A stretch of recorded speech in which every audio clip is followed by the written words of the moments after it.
शाम ढलने के साथ ही राजपुर का डाकघर एक अलग ही रूप धारण कर लेता। जहां दिन में लिफाफों और टिकटों की हलचल होती, वहां सन्नाटा पसर जाता। सूरज ढलते ही चौड़ी चौड़ी खिड़कियां रात के अंधकार को घूरती रहती और पुराने लेटर बॉक्स से हवा की सिसकियां सुनाई देती। मैं, रविंद्र पटेल, एक पत्रकार, इस रहस्य को सुलझाने की जिद पाले हुए था।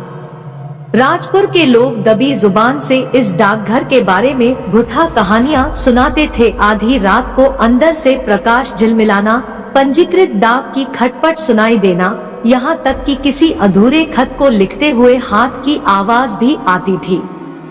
एक अंधेरी रात मैंने डाकघर के मुख्य द्वार को धकेल दिया। अंदर की हवा में धूल और कागजों की सड़ी गंध घुली हुई थी। टूटी मेज पर एक मिट्टी का तेल का दिया फीका फीका जल रहा था और उसकी रोशनी अंधेरे कमरे में भयानक नृत्य करती थी। अचानक पंजीकृत डाक के डिब्बे के पास से खटपट की आवाज आई। मेरा दिल जोर से धड़कने लगा। आहिस्ते आहिस्ते मैं वहां गया और डिब्बे के पास झुका। अंदर से धुंधली रोशनी आ रही थी। मैंने अंदर झांकने की कोशिश की, लेकिन तभी एक ठंडी हवा के झोंके ने दिया बुझा दिया। कमरा अंधकार में डूब गया। डर के बावजूद मैं डिब्बे को खोलने में कामयाब रहा। अंदर से एक अधूरा खत निकला। उसकी स्याही फीकी पड़ चुकी थी, लेकिन लिखाई साफ थी। वह किसी प्रेमी का अपनी प्रेमिका को लिखा हुआ था। आखिरी पंक्ति अधूरी रह गई थी, मैं आज रात आ रहा हूँ। आगे कुछ नहीं था। खत पढ़ते हुए मेरे रोंगटे खड़े हो गए। क्या ये वही अधूरा खत था जिसे लिखते हुए हाथ की आवाज सुनाई देती थी? क्या प्रेमी की आत्मा आज भी इसी रात डाकघर में प्रेमिका की प्रतीक्षा कर रही थी? हवा ने फिर हलचल मचाई। ऐसा लगा जैसे कोई अदृश्य आकृति मेरे पीछे खड़ी हो।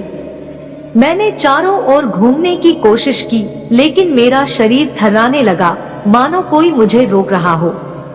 उसी वक्त मैंने दूर से घड़ियाल की 12 बजते की आवाज सुनी। पता नहीं किस हिम्मत से मैंने भागने की कोशिश की। तभी एक ठंडी हवा ने मुझे धक्का दिया। मैं जमीन पर गिर गया। मेरी आंखें बंद हो गई और आखिरी चीज जो मैंने सुनी वह अधूरे खत के शब्द थे, मैं आज रात आ रहा हूँ।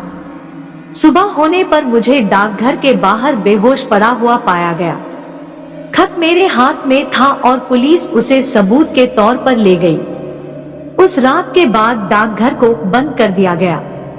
राजपुर के लोगों का कहना है कि कभी कभी आधी रात को धुंधली रोशनी अभी भी खिड़कियों से झिलमिलाती है और अधूरे खत की पंक्तियां हवा में गूंजती है, मैं आज रात आ रहा हूँ। ये कहानी इस बात की याद दिलाती है कि कुछ रहस्य सुलझाए न जाने ही बेहतर होते हैं। कुछ रातों के भूत कभी न मिटने वाले अंधकार में ही दफन रहने चाहिए।